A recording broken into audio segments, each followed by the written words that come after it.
matagutlo, matagadlaw. Adunay mga panghitabo didto sa kauluhan.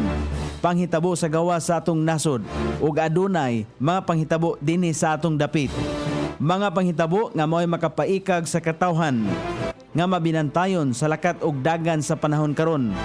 Itanyag ning istasyon DXSR ang 7 o'clock Breakfast News.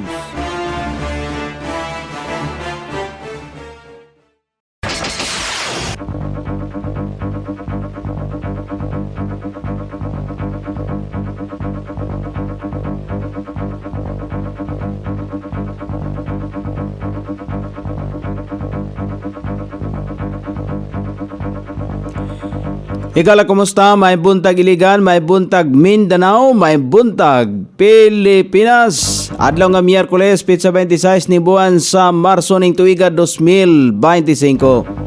Sangan sa to Station Manager, Pastor Robin Sulapas, kini ang inyong ka-SR Kabisaya Norebi. Ang matod sa hanay sa balita sa Lasyate.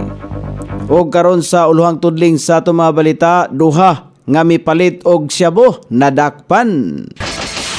TB HIV Mobile Caravan mo bisita sa mga pinili nga opisina LGU Sikad Association sa mga barangay sa Iligan. 477 ka mga babae gi-serbisyuhan sa Kaasinso Caravan. Congressman Celso Rencia uban sa kandidato pagkamayor Royga nanawagan sa luwas og organisadong transportasyon sa Iligan. DepEd nagpahimangno sa mga tulungaan nga likayan ang bisan unsang partisan political activities. Attorney Roque gibaliwala ang online petition nga mipugong sa iyang asylum application. Balita sa gawa sa nasod, plant-based oil natun-an nga makatabang sa panglawas sa katawhan. Balita sa kinabuhing Kristohanon, magwawali nga gisaway ang Quran, gihukman nga not guilty sa Korte Suprema. Kini ang uluhang tudling sa itong mga balita nga dalit kanato ning istasyon. DXSR 106.7 sa inyong FM dial.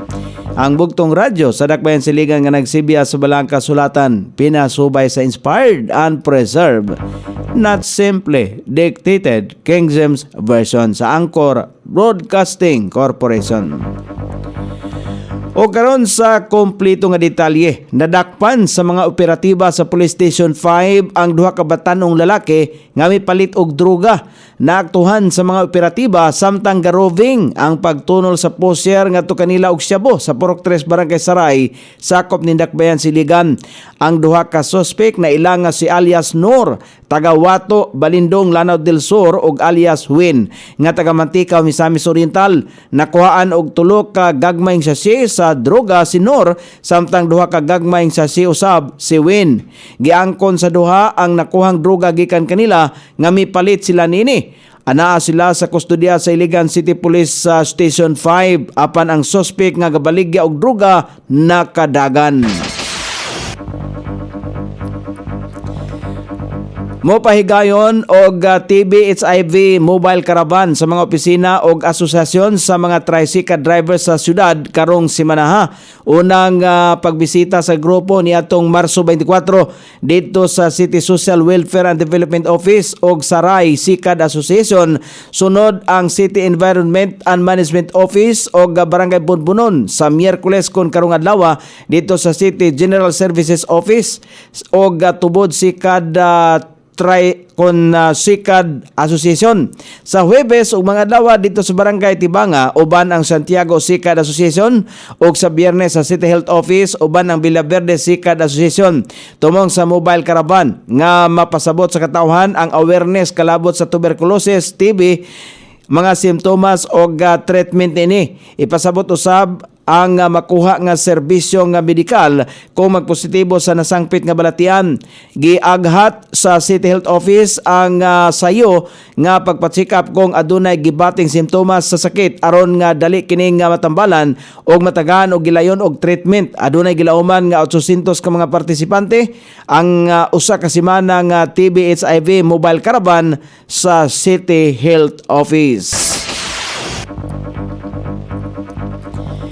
Gidala sa Gender and Development Office ang serbisyo alang sa kababayenan ngadto sa Barangay Aper Naplanon, Tibanga ug Tubod kini atol sa gihimong babae ka asenso karaban. Adunay 477 ka mga babae nga gi-orient sa GAD kabahin sa ilang katungod o gitudloan sa mga balaod sama sa violence against women and children ug anti-bastos law. Gitudloan usab sila sa angay nga buhaton kung adunay kalamidad.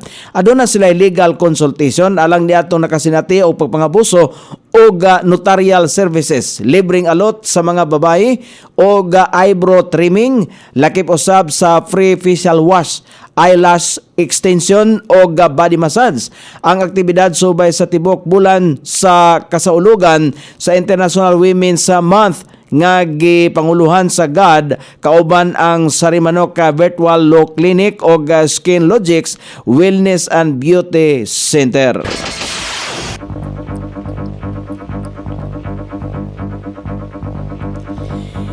Inubanan sa dakong tinguha nga mas mapalambo pa ang dakbayan sa Iligan. Gisuportahan ni Congressman Rehencia ang tinguha ni kandidato pagkamayor Roy Ga sa Iligan Vision 2050 alang sa pagtukod og luwas og epektibo og organisadong sistema sa transportasyon alang sa katawhan sa Iligan.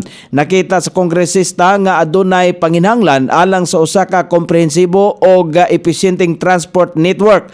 Giilan ni Congressman Rehencia nga ang kasamtangang mga hagit sa trapiko ug urban mobility angayan nga matagan og tukma og komprehensibong aksyon alang sa kaluwasan sa tanang Iliganon. Padayon ang iyaang pagpakigbisog nga maghimo og mga balaod nga mosuporta sa modernisasyon sa transportasyon sa atong dakbayan. Apil niini ang pagpalig-on sa infrastruktura, mga programa alang sa kahapsay sa kadalanan og palisya nga makahatag og kalidad nga serbisyo sa mga Iliganon. Magtinabangay ang lokal nga kagamhanan, mga transport sector o mga ahensya sa nasyonal aron masiguro nga matuman ang mga programa nga makahatag og seguridad sa katawhang Iliganon.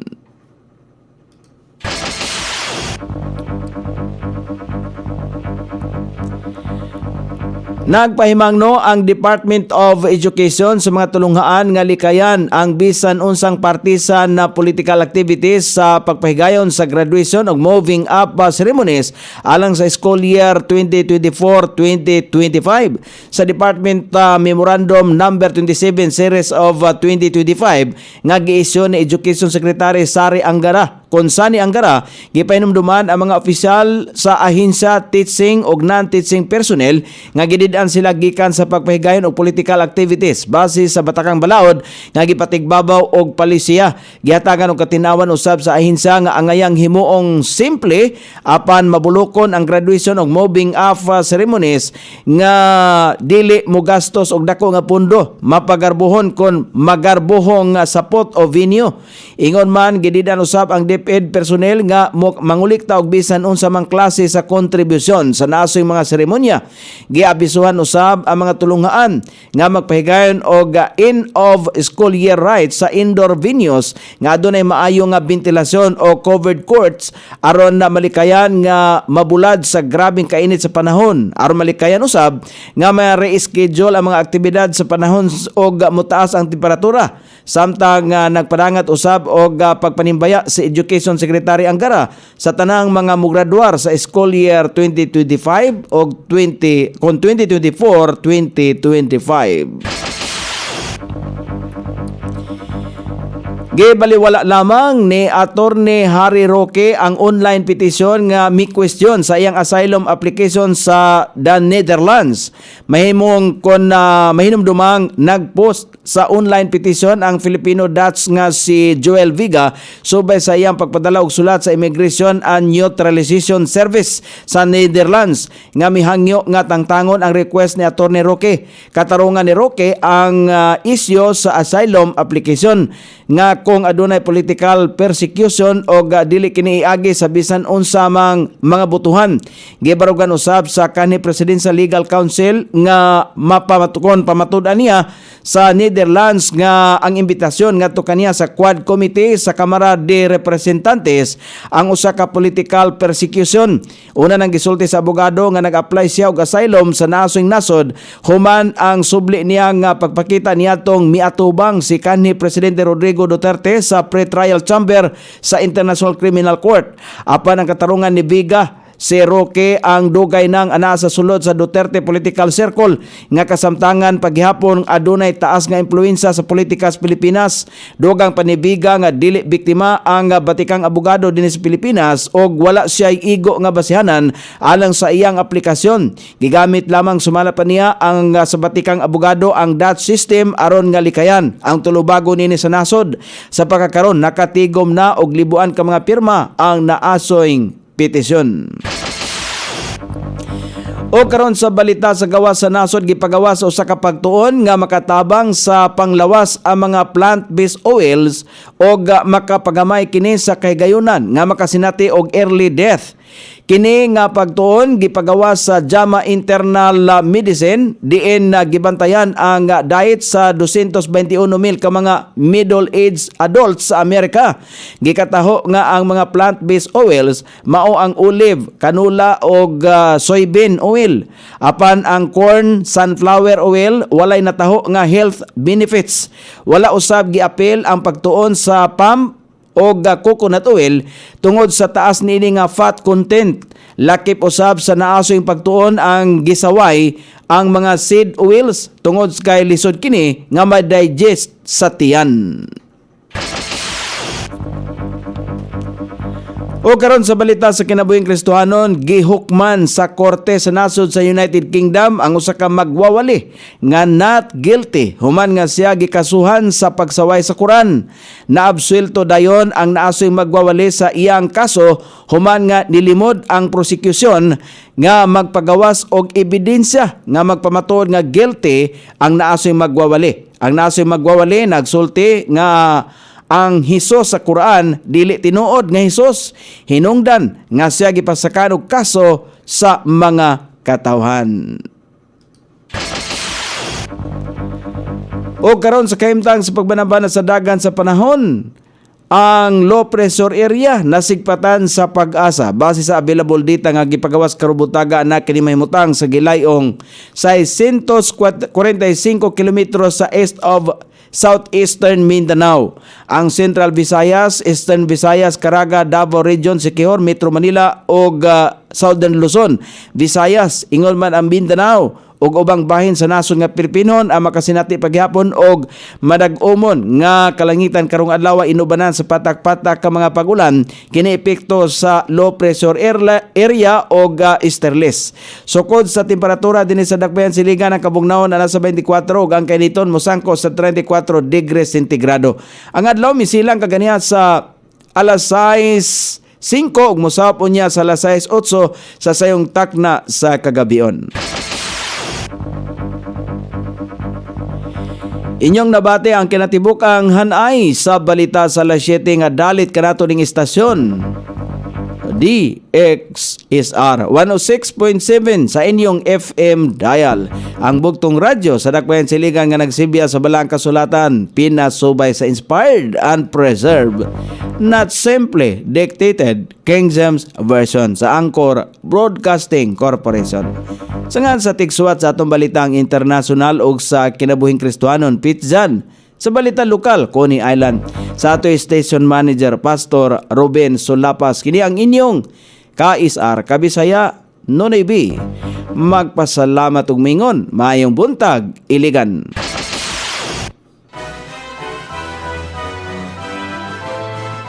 inyong nabati ang 7 o'clock breakfast news hangtod na usab og mga adlaw sa samang takna o sa samang istasyon.